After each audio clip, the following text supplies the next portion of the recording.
Hit the subscribe button first. 12 of the most unbelievably cheap paradises on Earth. Everyone at one time or another has wanted to get away from it all and beach, ski, paraglide-bum it in some foreign land.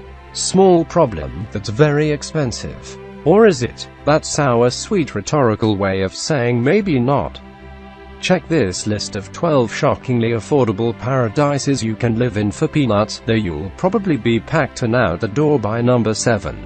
Number 1. Avarua, Cook Islands. Where exactly is this place? The Cook Islands are technically part of New Zealand, but are located 2,008 miles northeast of it, smack in the middle of the South Pacific. Avarua is the capital and rests on the island of Rarotonga.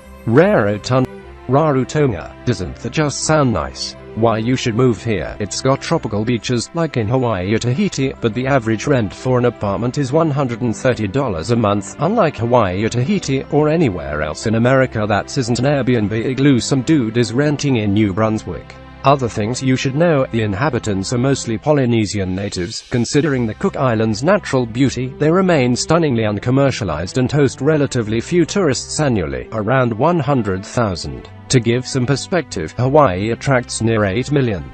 What you can do once you get there: whale watching, hiking, snorkeling, forgetting that cubicles are real. So, what's the catch? Well, foreigners can't buy property on the island, but they can lease it for up to 60 years.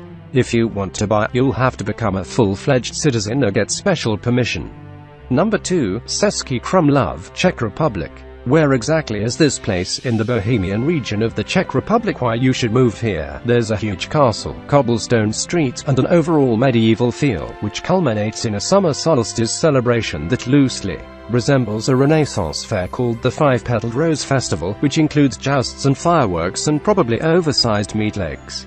And you can get a 3-course meal for 2 for $20 year-round and rent an apartment for $13 a day, which is cheaper than a smoking habit in New York City. Other things you should know: it's a small town, mostly full of Czech families that have roots going back centuries. What you can do once you get there: live your Game of Thrones fantasies and lead whitewater rafting on the Vltava, which is supposed to be one rollicking river. So, what's the catch? Trying to speak Czech. Number 3. Koh Tunzi, Cambodia. Where exactly is this place? It's a small island. Koh Tunzi translates to Rabbit Island in southern Cambodia, near the mainland city of Kep. Why you should move here: it's a rugged jungle paradise and you can stay in a beachfront bungalow for a cool $6 a day. No, they don't operate on a FEMA-based currency, that's just slang for dollars. Other things you should know: this island is mostly uninhabited, save for a few fishermen and the families. What you can do once you get there: you can relax on the beach or explore the cave-laden jungle. Or you can also check out the crab market, where they'll cook the live crustaceans of your choice right in front of you for $5. So, what's the catch? This isn't some squeaky clean island where you rent an umbrella in peachy sand. The untamed beach is occasionally graced by packs of feral dogs and lumbering wayward farm animals. Hey, free pets. Number 4. Guanajuato, Mexico. Where exactly is this place? In the middle of Mexico. Why you should move here: it's a cool, intellectual city. Some hack would probably call it the Brooklyn of Mexico. Plus, you can rent an apartment for around $6 a day, beer cost around $1, and a movie ticket is a measly $3. Other things you should know: there are lots of mummies. Seriously, there was a cholera outbreak in the mid-18th century and so many died that a tax was placed on buried bodies. As many couldn't afford it, many corpses were disinterred and natural mummies resulted. Author of Fahrenheit 451 Ray Bradbury wrote a story called The Next in Line about his experience there. What you can do once you get there: go and see the mummies. There's also a big, famous arts festival called Festival International Cervantino, named after the author of Don Quixote, which is supposedly so wild that it makes Sundance look like a lame tea party. So, what's the catch? Mummies are scary. Number 5. Pearl Islands, Panama. Where exactly is this place? The Pearl Islands are a group of islands about 20 miles due west of Panama in the Pacific. Why you should move here? Because so many of the islands are uninhabited, you could conceivably live rent-free. See Pirates below, which would make rent $0 a day. Or you can rent something near the beach for $10 a day. And hey, it was nice enough for the Shah of Iran to spend his exile here. Other things you should know: until the 70s, the only people that lived here were pirates trying to lay low. While they've since constructed a number of ritzy resorts, there's plenty of unscathed and unclaimed beach left for you to start your new life. What you can do once you get there are a lot of pearls. Again, duh.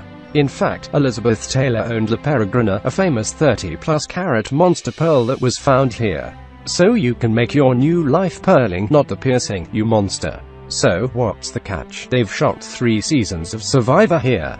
They might shoot another. Number 6, Aganda Beach in Goa, India. Where exactly is this place? The southernmost coastline of Goa, a state on India's west coast. Why you should move here? You can ride an elephant on the beach, get a bottle of wine for 44 cents, a haircut for 60 cents, and a beach shack for $4 a day. Seriously, what else do you need? In fact, skip the haircut and get 2 bottles of wine without breaking a buck. Other things you should know: it's pretty unpopulated. Unlike the rest of Goa, which is India's wealthiest state, thanks partially to tourism, Aganda Beach is relatively free of tourists and the things they bring, e.g. plastic sunglasses, kitschy prefab resort communities, and worrying cries of woo. What you can do once you get there: beyond the beach, there's not much. Maybe you get your hair cut. There's also yoga, temples, and none. So, what's the catch? There are a lot of soul-searching adrift hippies. They will ask if you can spare any cash or hash, or both. Number 7, Veliko, Tarnovo, Bulgaria. Where exactly is this place? In North Bulgaria, in the Veliko Tarnovo River Valley. Why you should move here? The former Bulgarian capital is one of the oldest cities in Europe, with evidence of settlement from 3000 BC. And its Riviera on the Black Sea coast is as naturally beautiful as France's famed Rhone. But in Bulgaria, a beer only costs 80 cents. Other things you should know: the population is about 200,000 Bulgarians who probably don't appreciate how cheap the beer is. What you can do once you get there: often called the City of Czars, this town is all about its history. Whether you'd rather see kobold vaulting from the Middle Ages or cave painting, Veliko Tarnovo has got it. It's got the laid-back vibe of a place that's seen the rise and fall of a half-dozen world empires. And you can get an apartment here for $6 a day.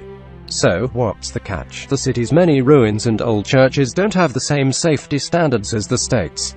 That means no handrails, and if you see a rickety stairway that looks as if it might break, it might actually break. And unlike in the States, there's probably no one for you to sue. Number 8, Hokoko Beach, Vietnam. Where exactly is this place? The southeastern coast of Vietnam. Why you should move here? You could guide tours through its 11,000-hectare tropical forest, to go snorkeling in its tropical reefs, or just enjoy being on a beach that's near deserted on weekdays and paying rent that's $6 a day.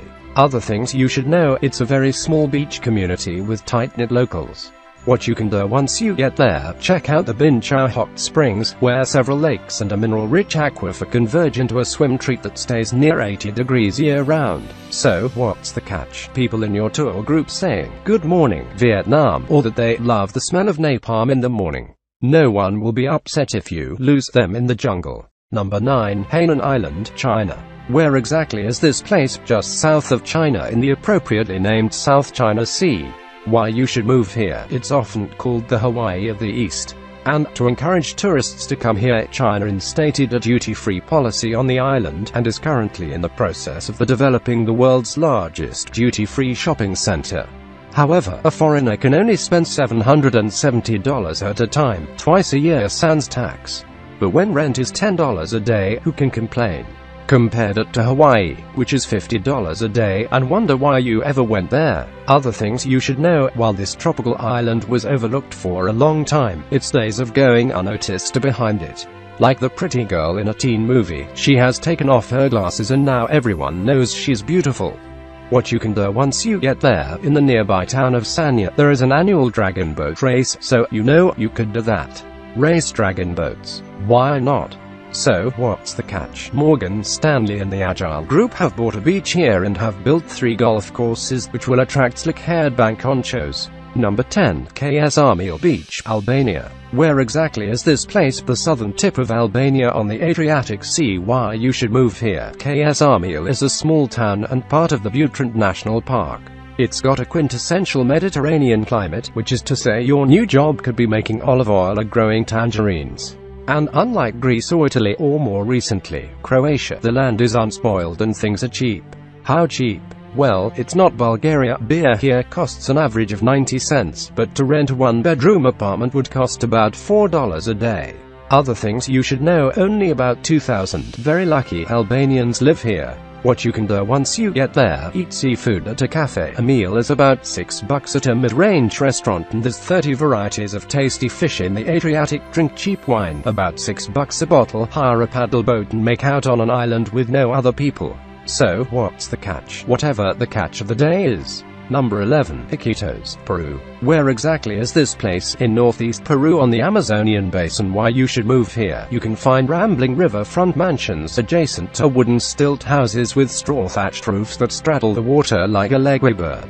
And an ooh-la-la 3-course meal for two costs $13. And while there's a wide range of housing available, the average for a one-bedroom apartment is $6.50 a day. Other things you should know: a mix of native Amazonians, many of whom still get around in dugout canoes, and more recent immigrants from within Peru live here. What you can do once you get there: check out the wildlife, giant otters, manatees, and the very rare red-faced uakari monkeys. Also experience Amazonian pop art, also called wild naive art, and electric effervescent style, which is said to combine the crass commercialism MTV and a Warhol with the very potent hallucinogenic tea ayahuasca, a trippy cocktail that's been richly drunk by Andes natives for centuries. So, what's the catch? Do sharks have been known to swim up the Amazon, probably looking to score ayahuasca? Number 12. Las Trancas, Chile. Where exactly is this place? Southern Chile. Why you should move here? Unlike further up in elevation, this valley is cheap but still near some of the best slopes in South America. You can ski all winter and pay $10 a day in rent. Other things you should know: the very rich live up the mountain and the very rustic live in the valley. You could be the latter, teaching snowboarding and growing cocoa for your gourmet hot chocolate truck. What you can do once you get there: snowboard, hike, and/or ski. There's also an obscene number of hot tubs. Nearly every rentable cabin has one, all of which probably need maintenance. So, what's the catch? There's not much to do in the warmer months, besides totally chill and realize you'll never have to think about morning commutes ever again. So guys, please subscribe for more of great videos. Bye, see you next time.